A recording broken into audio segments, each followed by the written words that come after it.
So what's up? Magandang umaga sa inyong lahat mga kamanok. Again, this is Linyada ng Mamay at nandito po ulit tayo upang sumagot sa mga katanungan na inyo palaging itinatanong sa akin. Supposedly, ito pong ating sagot ngayon, ito pong ating mga isasagot sa tanong ninyo ngayon is yung pong mga nagtanong kahapon. Kaya mga kamanok, lagi ko sinasabi sa inyo, if ever na may gusto po kayong itanong sa akin, itanong nyo na po ngayon at para bukas, pag nag-upload po tayo, ma-shoutout ko po kayo at the same time, masagot ko po yung inyong mga katanungan. So mga kamanok, medyo marami-rami ito.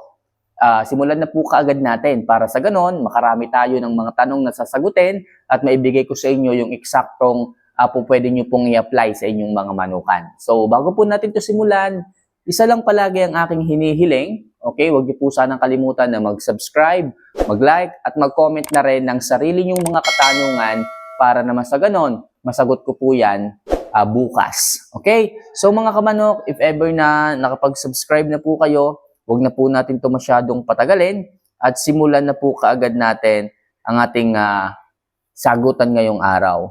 So ang una po nating katanungan ay galing kay Marvin Morales. Idol Mamay, may tanong lang po ako. Maganda ba yung kalalabasan ng SBR na inahin at Golden Boy sweater na tandang? Okay? Actually mga kamanok, hindi ko pa ito na-try, pero may mga kaibigan ako na nagbi-breed na po ng ganito. Kung kilala niyo po si Alvin Labosta, isa po yan sa aking kaibigan, na siya po ang nagbi-breed ng ganyan. Okay? Golden Boy sweater, okay? At saka yung SBR. So ang kinalalabasan po is madilaw-dilaw siya na medyo darks. Okay, madilaw po yung kanilang ibabaw na balahibo tapos itong ilalim at dibdib parang nagba-black. So ang tawag po niya dito is pineapple black. Ang tawag po niya. Kasi kung makikita niyo po talaga, ang kulay po niya is madilaw-dilaw tapos biglang maitim itong ganitong dibdib. Tsaka itong ganitong basta yung ilalim na part maitim-itim. So ang tawag niya doon is pineapple black. So yun po ang kinalabasan pag nag-breed po kayo ng SBR at ng sweater. Okay, lalo na kung Golden Boy sweater. Okay? So, idol, sana maliwanag po tayo dyan. Okay? So, magaganda rin naman yan. So, next question po tayo. Ito galing naman kay Alter Alan Ruiz. Ayan, nag-shoutout sa iyo, idol. Idol, Valbazen at saka Tape Terminator, idol, pasuyo ako. Ano po ang mas okay? Okay, so Valbazen at Tape Terminator. Kung ako po ang tatanungin ninyo mga kamanok, so sila po ay parehas na pamurga. Ang pinagkaiba po nila, ito pong si Valbazen, ito po ay nakadesign at ginawa po ito para sa kambing, sa baka, okay? At sa malalaking large animal. Okay? So actually hindi to ginawa para sa manok. Okay? Pero itong si Tape Terminator, ito po talaga ang ginawa para ipurga sa ating mga alaga. So, kung inyo pong susuriin, si Valbazen, meron po itong albendazole. Yun lang po ang kanilang itinaas. Okay, 11% para nga po sa mga large animal. Okay? So, ito naman pong si Tape Terminator, ito naman po ay may levimazole at meron po itong praziquantel na siyang tumutulong din po upang ma-release ng katawan ng manok yung mga parasite, okay, na hindi naman dapat sa katawan ng ating mga manok. Siyempre, kapag ang ating mga alaga ay tumutuka-tuka, siyempre, yung mga bakterya naman nandoon sa kanilang mga kinakain, lalo na yung mga kung ano-ano dyan. So, kailangan po nila nung mga sangkap na yon, okay, levimazole at praziquantel para po maalis yon. Okay, ang maganda dito kay Tape Terminator, mga kamanok, no need na i-fast or no need na po ng fasting sa pagpupurga. Kasi karamihan ng pamurga sa market is kailangan muna nating i-priming, is i-fasting. So, ang kagandahan kay Tape Terminator, kahit may laman ang kanilang butse, okay lang. Ganun kaganda nun mga kamamay. No stress pagdating sa ating mga alaga. So, sa mga 2 to 3 months, pwede po yung halo sa painom. Okay, kahit mga 5 ml. Halo sa painom. Then pagka naman 3 to 4 months, pwedeng 10 ml. Okay, halo sa painom, saka ipapainom. Then pagdating naman sa ating mga stags, kahit 1 to 2 ml, pwede na po. Then pagdating naman sa mga manok nating may kagulangan, kahit 2 ml, pwede na po yan. So, ganyan kaganda si Tape Terminator. Kaya kung ako ang tatanungin mo, idol, Balbazen or Tape Terminator, kay Tape Terminator po ako. At saka ang laki ng tipid nito. Okay? Kasi nga, marami po yung laman, liquid form na halos, okay, ang dami mong mapupurga. Pero yung gastos, hindi naman sobra. Okay? So, kay Tape Terminator ako kamanok. So, next.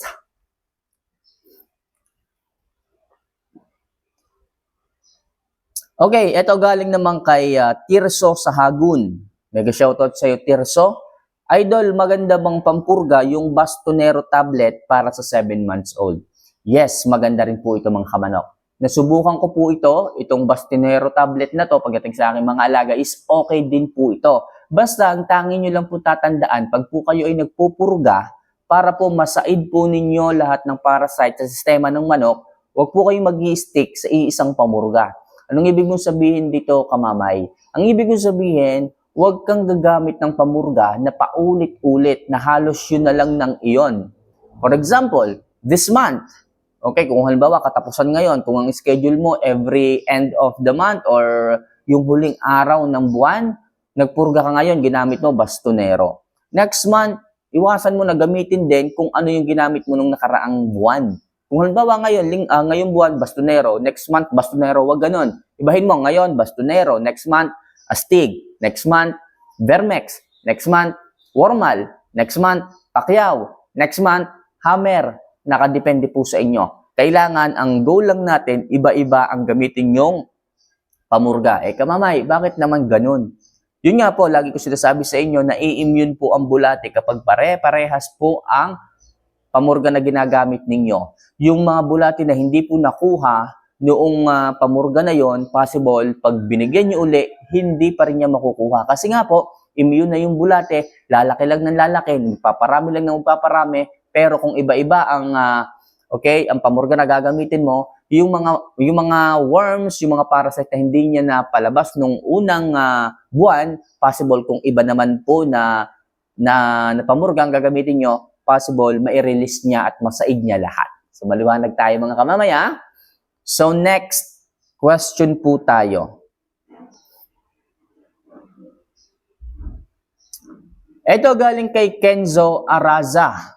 Boss, pwede bang ihalo o idagdag yung crack corn sa Enerton kahit 1/4 lang?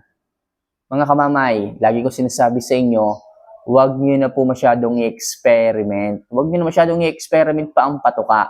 Kung kayo ay may nakikita dyang ready mix na, yung halo-halo na, ibig sabihin pang maintenance, huwag nyo nang dagdagan pa. Huwag nyo nang padamihin pa ang kung ano-ano. Kasi pinag-aralan po yan eh. Yan po talaga ay ginawa para sa ganitong klase ng mga alaga natin. Kung halimbawa, Enerton, pang maintenance talaga yan. Hindi nyo na po pwedeng dagdagan pa kasi once na dinagdagan mo yan ng kung ano-ano, possible mag-iba po yung nutrient content ng pagkain. Possible magkulang yan sa ganito, mapasobra naman sa ganito, which is hindi po dapat yung ganon. Okay? Ang ginagawa lang natin sa ready mix na ganyan, nagdadagdag lang tayo ng konting protina, iaangat lang natin para sa ganun, bumulto yung ating mga manok.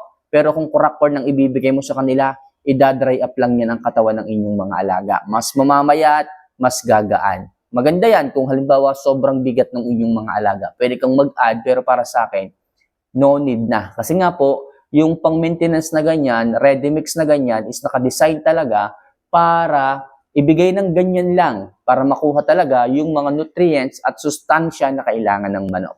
Okay? So kung tatanungin mo, no need ng maghalo-halo. Kung ako sa iyo, ang idagdag mo na lang, fermented Jackie oats. Okay? So next question po tayo. Okay, so galing naman kay Benben Camarino.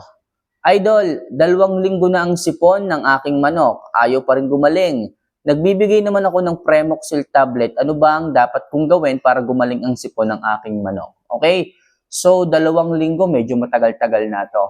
Lagi nyo lang tatandaan mga kamanok, pag gumagamot po kayo ng sipon, pisik o halak, kailangan nyo munang idiklag. Pag sinabing diklag, linisin nyo po yung ilong, linisin nyo po yung alangala, linisin nyo po yung lalamunan. Hindi po pwede tayo dito basta lang tayo subo ng antibiotic. Kailangan malinis ang ilong.